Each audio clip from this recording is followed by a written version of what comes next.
Right then, we're here to reveal your Premier League signing of the season. A lot of clubs did good business in last summer's transfer window. Pascal, some great players on there. Who are you picking in that category? Well, we were singing the praises of Kante, weren't we, for player of the season? So he definitely have to be up there. But I think for me, in terms of like impact on the club and sort of cult following he's acquired, I think Payet has to be up there in this category. I mean, Kante, we've sort of said how good a player he's been in midfield for Leicester, been a real linchpin in that midfield. But I think in terms of signing and impact, because obviously like you got to talk about how good they perform on the field, but there's other things as well. Payet is obviously. On social media and stuff like that, all these free kicks he scores, like in terms of the talk he's generated about West Ham and what he's done for the Premier League and how much he's brought to the Premier League, I think he's certainly got to be up there. And I might even sort of edge him ahead of Kante, but I think considering we've already said Kante is, well, he's like mind-blowing. We both said player of the season for us. He was a new signing. You'd probably say he then is probably the best signing. I think Payet had clean sweep at the West Ham Awards as well. I think he won all their sort of players, fans player stuff. Not too surprising. Would you have him ahead of Kante in that category? Or? Maybe not ahead of Kante, but I see exactly what Pascal said. I mean, the buzz he's created amongst the fans. The season West Ham have had has been incredible. It's been overshadowed by the likes of Leicester and maybe Spurs to an extent, challenging for the title when they didn't expect to. But the season they've had has been so good, and he's been the main catalyst of that. That it's just he gives them that X factor. He gives them something different which they didn't have last season. They haven't had a long time, but probably going back to Di Canio in terms of that majesty a player can bring to it. He's had such a good season. He certainly, for me, he'd be a very close second to Kante. As Pascal said, I picked Kante as my player of the season. I think he's probably signing of the season as well because of that. But the impact Payet's had and just the buzz he's created amongst the fans. Kante hasn't done that to an extent because Mahrez and Vardy have taken most of the buzz from Leicester's extraordinary rise. For me, it has to be Kante though, because he is my player of the season. He cost a bit less than Payet as well. So when you think they brought him in for £5 million, that's an absolute steal when you consider he's our player of the season.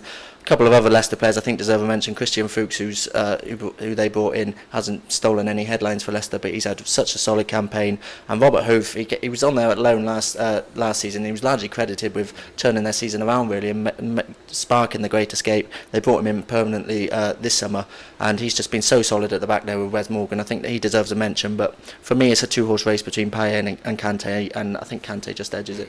I'm glad you mentioned Hoof. He's sort of almost look at him like a Yap Stam character. He's that sort of uncompromising, isn't he? He doesn't really take any, any centre forwards give him chip on the pitch or whatever. He gives it straight back, and that's what I like about him. Pascal, the other end of the scale, I suppose you've got Kevin De Bruyne and Anthony Martial. Martial's obviously come in for big money. I know it's a lot of money, but it's not his fault, is it, that he cost that much? The clubs have put the price on him. He's got 11 Premier League goals. De Bruyne as well. He had his injuries as well, but he's been great as well. Two good players, two young players that have come in and done really well. Yeah, I think when you talk about those two, obviously their fee will command, that's going to be a lot talked about in this category. When you compare, Payet was about 7.5, Kante, like Brian said, about 5 million, 12 million for those two. That's, less than 3 times, a third of what Martial was worth. So it's a big difference there. But I mean, Martial, considering his age, he's 20 now, something like that. So he's still got a lot of growth to have. And I mean, De Bruyne, he's the one. I mean, Chelsea must see the way some of his performances this season for Man City. They must think, how on earth do we let him go? Because how Chelsea would like a player like Kevin De Bruyne this season when you had Hazard. I know he's turning it on a bit at the end of the season here, but so many of their players underperforming. If they'd maybe stuck with De Bruyne a bit, they could have had a real star in their hands. And City, I know it was about 55 million they paid for him, and a lot of money they paid there, but he's been a very good signing. I mean, Alderweireld we've got there. I mean, he doesn't feel quite as maybe different as the others because he's not necessarily new to the Premier League. We obviously had him at Southampton last season, but some of us picked him for the defender of the season. He's had a great season at the back there for Spurs, best defence in the league there. So he's done really well. But yeah, Fuchs as well. I'd give him a shout as well. Leicester's left back. He's come on leaps and bounds, and he's been a real great player down the left for Leicester.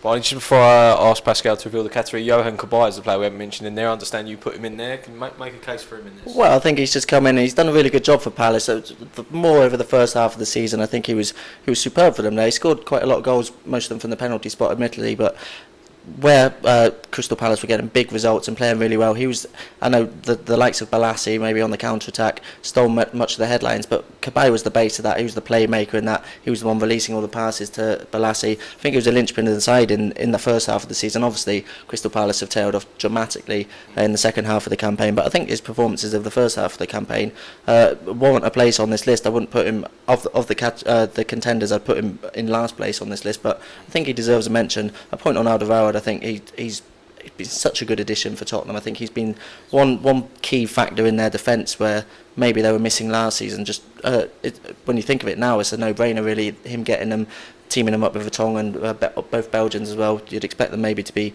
the Belgian centre-back partnership now. Company's out of Euro 2016 as well. So it's just looking back on it, it's a no-brainer. But it was a very good decision to bring him in. They've certainly profited from it at Tottenham. I think in fairness, I think Palace were on the cusp of Champions League football, weren't they, for long periods? So start of the season they did very well. I would be personally surprised if he was in there at all. Pascal, should we have a look? Who's made the top 4 in this one? Okay, so in 4th place you got Kevin De Bruyne, 11%. Payet comes in at 19%. Then Martial's in 2nd, 28%.